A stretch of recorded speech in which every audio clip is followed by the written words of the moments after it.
Well, I mean, there's a couple things there that I think you mentioned earlier in regards to people taking like the smallest things from your book, and I actually finished reading it yesterday, and the first thing I'd done. You look very good. Oh, cheers! Thank you. The first thing I'd done last night was, after reading your book, was to take out one of the pillows from my pillowcase. I had them doubled up. So that's the first thing I'd done. It's so funny, isn't it, man? Yeah. Then I slept in the fetal position, and I normally sleep on my back. So I'll be honest, I didn't sleep well last night because I was trying to sleep in a neutral position.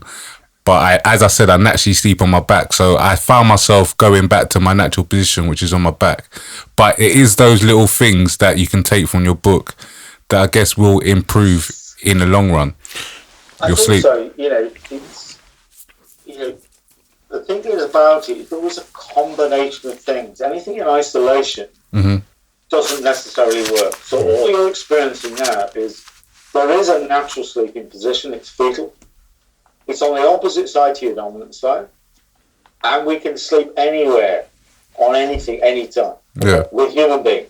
We can go camping. We can sleep up the side of mountains. We can sleep on that zebra-looking we can nap it out, sleep it out wherever we go. And elite athletes have to do so. They go into all different hotels. No athletes going to Tokyo Olympics are going to be taking their bedroom and all their products with them to Tokyo. They'll be sleeping in the facilities that are made available to them. So all you're doing is saying that is a natural position. It frees up the dominant side to protect yourself, because we used to sleep outside. It's not that long ago, okay? But underneath we can sleep on the floor for short periods more often, not long periods, because it's hard and aggressive. It makes us sleep in positions like on our front and on our back. So all you're doing is just making the floor more comfortable. So the mattress and stuff that people produce to enable us to sleep on it, all it needs to do is completely release, so that you've got a really nice postural line through the neck vertebrae and through the spine, in a fetal position, with your dominant side free to protect yourself, curled up with your heart and your genitals protected, which is what the brain wants you to do, because it's still outside with all of that openness. And if you've got a surface underneath you that will release, then your cheek should be touching the surface of your sleeping surface. So there's no pillow required. So when you do move into a free fall position on your front, it doesn't raise the head, even though it's twisted. When you move onto your back, although you're on your back, it doesn't raise the head to block off the airway. So all of the things like disturbed sleeping, overheating, playing with pillows, mouth breathing, snorting, snoring, dry mouth, all of those things are created simply because it's almost, I talk to a lot of young athletes all the time, under 9s, under 12s, under 15s, under 16s. They don't want to hear some old guy talking about how important sleep is. They just want to know how they can smash it, right? And do it quicker, do it faster. Stop listening to their parents, giving them crap information about shut this down, shut that down, because their only interest as parents is to get the kids to go to bed early enough and sleep for long enough so they have a social life. They're not actually interested in the kids' health, if we're being honest. They just want to create some space. So when I'm talking to the kids, it's a bit like, you got a pair of trainers on your feet. You got some nice shoes on your feet, which are really comfortable. Wear them 24/7. Go to the cinema, walk around town, look cool, run 10K, play football, do sport. They are great products. Well, what you're sleeping on should actually be like that. You shouldn't feel it. It should just be so comfortable. I won't use the word soft. We don't use the word soft when we talk about trainers, but we talk about them as being an amazing product on our feet that takes all our standing weight. We can do 10K in them. We can just wander around and we can just wear them all day long. Whereas other types of footwear are not the same. And I think all you're about to experience from reading the book and your little takeaway there is is you understand the principles. You're not arguing with me. And what you'll do is just make some subtle adjustments to what you're sleeping on. Because when you get to that particular point with layers, just layer it up with them. You can find in your house just to make it so comfortable as possible. And as soon as you start sleeping without pillows, you're going to, not go out and buy expensive pillows to stop you snoring, to be physio this and 80 quid that. You're never going to buy pillows again unless you just want them for a display on your bed. So I think you're about to go into one of those KSRIs that we talk about in the book is all the marketing, and I will now use a phrase that everybody knows. The marketing bullshit about sleeping products is unbelievable. What gets presented to us is crazy, and I can talk to you about that because I used to create that bullshit. So I think you're in a great place, and it won't be too long before you stop sleeping with pillows, and it could actually change your life in one area. Yeah. I guess one of the first questions I did that cropped up when I was reading the book was, do you think that technology is to blame for less sleep? Yeah. But I want to put this in context, when I was wandering around as an international sales and marketing director without what we've got today, 2 decades ago, right? There were loads of recovery breaks. They weren't planned. I was very much in the 8 hours a night generation. They weren't planned. They were just there because I couldn't do anything, right? I couldn't, I won't go into all the obvious things. I just couldn't do stuff while I was on a plane, while I was on a train, while I was waiting for a cab, while I was driving to work. There was so many things that were all about recovery, but they weren't planned. All we've done is we created some fascinating and amazing technology. But because of the lack of education around sleep in schooling and parents on to kids, generation after generation, it means that the impact of technology has not been managed. So we just roll into it and try and make it up. And so, yes, it is to blame for the reason why there are podcasts endlessly about sleep. There are schools and universities and pilots and surgeons and nurses all getting in touch, trying to examine this area. It's because it is to blame, but it's not its fault. Do you know what I mean? Yeah. It's brilliant. It's amazing. It should make us smarter. It should make us all sorts of stuff. But if you've never been educated in some of the basic principles about human recovery, then of course it's going to have more of an impact than it should. And particularly when you see people trying to catch up and just going, hey kids, if you're looking at your devices late into the night, you're exposing yourself to blue light, so shut your tech down because blue light is really bad and stops you sleeping. Absolute rubbish. Okay. In the sense of, in isolation, that is correct. But you need to educate the kids about blue light. It's the most amazing thing. It makes you function. It makes everything work really, really well. Right? It's about the focus of, information overload, being engaged with things. And I think sometimes it just takes, we go to the edge of the cliff and then suddenly we realize, bang, we need to turn around and come back and just do something about it. And we've got Little Nick's on there today. We've got people just doing all sorts of stuff going, hang on a minute. This is impacting on us in whatever way you want to see it, too much. We need to try and find a balance, not to get rid of it, but just be very conscious of this social experiment we're in. And that's what I do, and that's what everybody can do, is just keep redefining this natural recovery process inside a world that's almost changing every minute of the day. Yeah, it is, definitely. So that was a big answer, guys.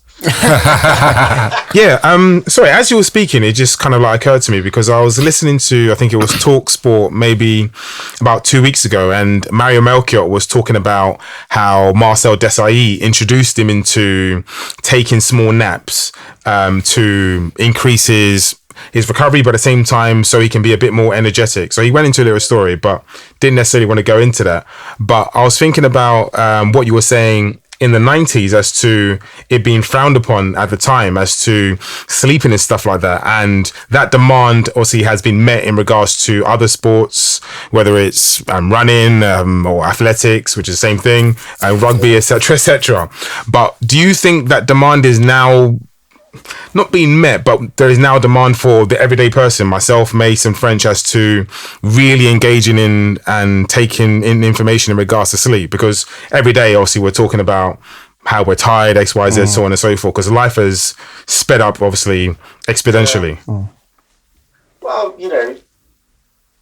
I've got a website like most people do. It's a 24/7 trading website, but that means I have to be available 24/7. I can imagine. We all see people ordering things on Amazon at 11:30 at night, and they arrive in the morning at our home address, wherever we are in the world. And he's like, well, who's making all that happen? So I think it's not so much the subject of sleep. It's more to do with, we all have to accept that this is the world we're in. We're going 5G tomorrow, whatever 6G, 7G, I don't know. We have no idea what's going to be made available to us. But what we do know as human beings is you cannot ignore that you need to recover mentally and physically. And if you can put that in context and make it part of, activity is important, food, fluids, all of those things are important, but so is your recovery. So rather than focusing on, I need to waste, hours and hours and hours every day, because a lot of my clients, athletes, whatever age they are, they don't want to spend 8, 9, 10 hours a day sleeping when they're not going to get the full benefits of it. You don't apply that to anything you do in life. Mm-hmm. So they want to really make sure that they're maximizing the time they spend to recovery, that they're getting the full benefits from it. They're able to adapt and reveal themselves more often, to protect themselves from the demands of the modern world, which is really important for lots of generations, for lots of parts of our generation. So I think it's just, when you boil it down, you can increase your performance. You can protect yourself better by actually being a lot smarter about just, relaxing back on your zebra sofa there with your orange cushion with your cap you can see it. I'm taking a 20-minute recovery cycle because this is how I recover every 24 hours. I do it in shorter periods more often. I don't think like that. But it also means that, I could start work at 2 a.m. this morning, in the morning. I can do this. I can change my patterns. I can deal with all these multi-schedules rather than it really impacting. And even today, and I'm not making this up, I have been in dialogue with a lead singer of a major band, right? An indie band. Mm-hmm. And they're healthy. They eat healthy. They exercise. They look after themselves, because they're in the modern world. They can't just run around like they used to do in George Best land and previous band life. They are really looking after themselves because it's an occupation and all that stuff. So I think the answer to your question is, yeah, when you get people who are influencers, and they are taking these things not seriously, but they're just going, hey, you're in a past environment, just trying to sleep 8 hours a night, guys, because I want to really maximise my whole life, and I do this shorter periods more often. I do it like this, I do it like, I can do it there, I can do it like that, I can do it like that. I can do it all sorts of ways. So I'm absolutely smashing it. And so I think there's just a new generation coming along that is, they've got lots of challenges in front of them, but one of the most important challenges for them is to not take recovery lightly, because that'll be their key to every decision they make, how they approach life, how they deal with the challenges of change, and not look back and look to the future. So if I could, we've very much over the 2 decades and since the book was written, we've sort of morphed into human recovery performance. Mm-hmm. Wherever you are, whatever you're doing, you need a practical and achievable approach every day that enables you to do what you're doing, to protect yourself from the outcomes. And I was talking to Ryan Giggs, a Manchester United player, now the Wales manager, back in 96, 97, and he was very much into these kind of things. We didn't know what we were talking about, guys. We didn't know what we were doing, but he was very interested in that kind of stuff. And I think in all walks of life, there are people who can influence the next generation, because it's really important not to sort of get a good night's sleep. Nobody wants to hear that, because it doesn't have any effect. Get to bed early, go and get your good night's sleep, get your perfect night's sleep, all of this sort of stuff. It actually is about, this is what you're trying to do, this is your chosen occupation, these are your lifestyle choices. So how do we create a recovery program for you so it doesn't impact on your ability to do those things? So Nick, with all that being said, what's your thoughts on, the Spanish, for instance, they have the siesta during the day. What's your thoughts on things like that in the kind of everyday 9-to-5 working world here in the UK? About 18 months ago, I got contacted because the Spanish government were considering to remove I've heard that. the siesta period. You sound vexed. Because obviously economically, business is shutting down between 1 and 3 every day. Is not really conducive to keeping in complete contact with the 24/7 global world. Mm-hmm.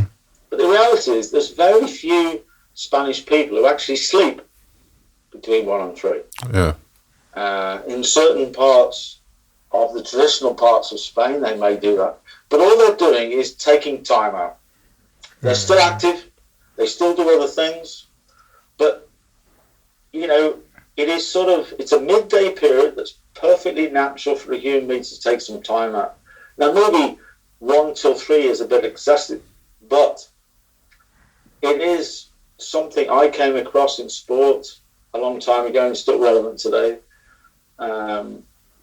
The Spanish families and their kids, they're all still in the restaurants at 12 o'clock, 1 o'clock at night. I recently went out to do a conference in Egypt, and all the kids and their families are still up in the hotel foyer, drinking and listening to music and whatever at 2 o'clock in the morning. So it's trying to put into context that, as human beings all over the planet, we have not different approaches to this, but we also, some explore these areas more than others. And if you get a nice grasp on what can be achieved, certainly you start to see how you can manage your 24 hours and your 7 days and your next 3 months, 4 months, or the whole year. You can try and manage those things in a slightly different way than you certainly perceive it right now. And that bit, it's called the graveyard slot in business. What it should be called is the second most natural human recovery performance period, which is called midday. And that's where you fuel up and you hydrate and you take some time out, mindfulness, mind space, vacant mind space. You just do other things and then you come back and go again. And the pressures on us all to all be morning types and ignore the PMers. Where there's more PMers on this planet than there are morning types, but we live in a morning type world. Just disregarding that is ridiculous. So I think it's it's not about taking 2 hours out of your day between 1 and 3. It's more to do with having a nice balance about being able to be at your personal best, more consistent levels of recovery, more sustainable levels of recovery. The anxiety and worry that comes around it is just by having a more synchronized approach to something is so natural that we should all be doing it. And I think, sport is making these changes. We're talking about it right now, and I'd hope that all your listeners would understand that they shouldn't worry about sleep. It's absolutely so easy to get it under control. It's unbelievable. And whether you read my book or read something else, the importance of sleep is fine, but your ability to reveal it is another matter, and it's very easy to do it. I mean, my book is not scientific. I'm sure while you're reading it, you're not sort of referencing clinical trials and this and everything else. It's just a journey through some of the things that should be really obvious to us. Yeah. Definitely. That's why I think, for me personally, I definitely enjoyed the simplicity of it. And I guess I'll go more about it and how I feel in the book review. But I did feel there was a few times where I'd ask a question mentally, but keep on reading and you'd answer the question anyway, which I was really, really impressed about. So, It was written by me, guys. So, you're not get too scientific. Expect nothing less. I think a lot of readers have said over the years now, and we're into a new set of books coming in the future. But I think what they always say is, whilst I was reading it, which I think is your point, is it was sort of like I was reminded of things that I'm already doing. I was made aware that some of the things I was doing, which I thought were wrong, which actually is okay. I kind of thought that in the first place. And it's almost like you read a book that you'd written yourself, yeah, but you'd never read before. and I think that's what a lot of people do, is they just read it and just go, yeah, I'm just going to stop doing this tomorrow and start doing that tomorrow. And I'm happy about this. And somebody literally says napping's bad. No way. I'm going to do it even more, you know what I mean? Yeah, definitely.